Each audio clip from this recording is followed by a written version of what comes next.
Good morning, good afternoon, good night, whatever time of day it is for you. My name is Justin, Coolump, and a whole host of names that you've always heard me joke about. Now, as some of you know, I recently took a vacation with my wife. What we did is we traveled up to Wyoming, Montana, places like that. And while we did that, we listened to audiobooks because eventually the radio cuts out when you're traveling back roads and you're not traveling on interstates. And one of the books that we listened to was Percy Jackson and the Lightning Thief. Now, I lost my original copy of the book some time ago. I loaned it out to someone who was a coworker, and they just never brought it back. They quit working. And because they quit working, I never got it back. Thankfully, it was only a softback, which means I have more hardbacks to buy. But what I'm going to do today is I'm going to take a break from the negative stuff. I know I've only done one video, but it's still a lot. Breaking down something that people don't want to hear broken down just isn't that fun to do. So, one of my recent videos, and this was a more positive video, was about Greek tragedy in the first Kingdom Hearts video game. Yes, this is a lazy segue to one of my favorite books, Percy Jackson and the Olympians.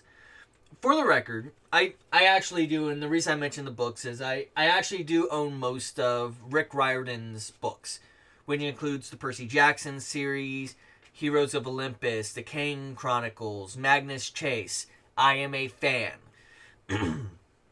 We actually have an extra bedroom because it's we got the house as a super lucky.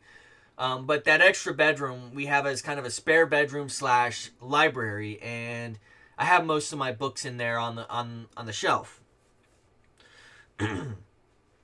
For me, to say I'm a fan is kind of an understatement, but guess what? Disney probably owns the rights to Percy Jackson video game rights. And that's the reason I really want to make this video. There are some great places within the series that Sora could drop in and say hello. Especially like after the Heroes of Olympus. Percy's like 17, 18 years old. I don't know his exact age in that book. And right after the Heroes of Olympus, he takes it sounds like he's taking a break. From doing anything else like that. So, it would be before he went to college in New Rome. And he could possibly have a different perspective on being a hero. A lot like Sora, he has a long history being a hero. Timeline-wise, like if we take a look at the number of years in those characters' lives that they've been a hero, Percy Jackson has been a hero significantly longer. By the time the series ends, he's been a hero for about 6 years, and he was an active hero those 6 years.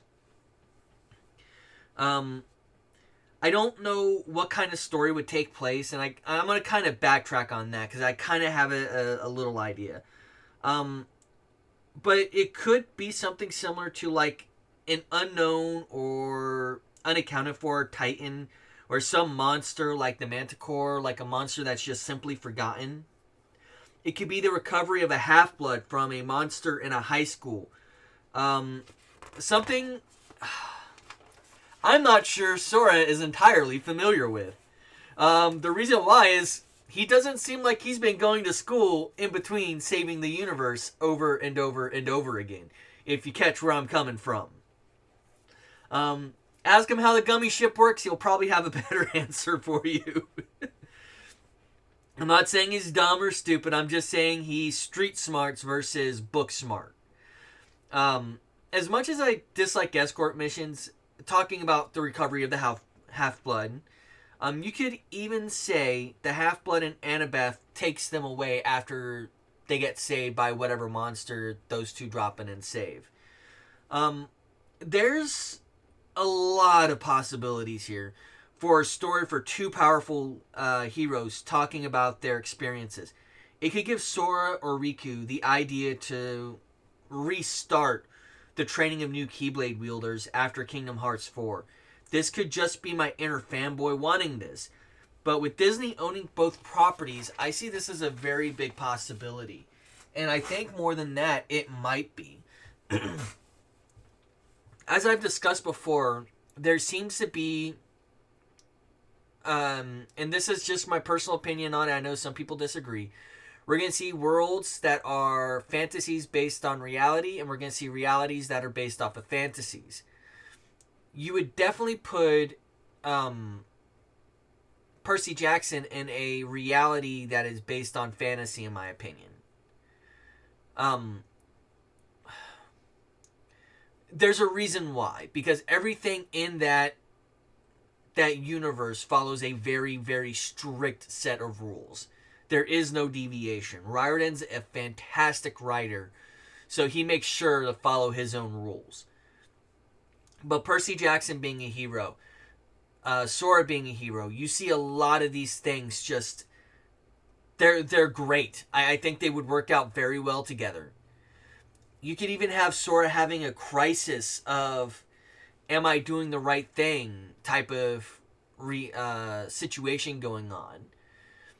And that is something that even Percy Jackson can relate to, because what was he supposed to sacrifice himself to save the universe? He had a very similar situation that happened to him if you read through the original Percy Jackson and the Olympians. If you haven't read it, read it. They're fantastic. But with that said, there's a lot of opportunities, both casual and like really challenging stuff. So I want to say this: good morning, good afternoon, good night, whatever time of day it is for you, and may joy be to every last one of you.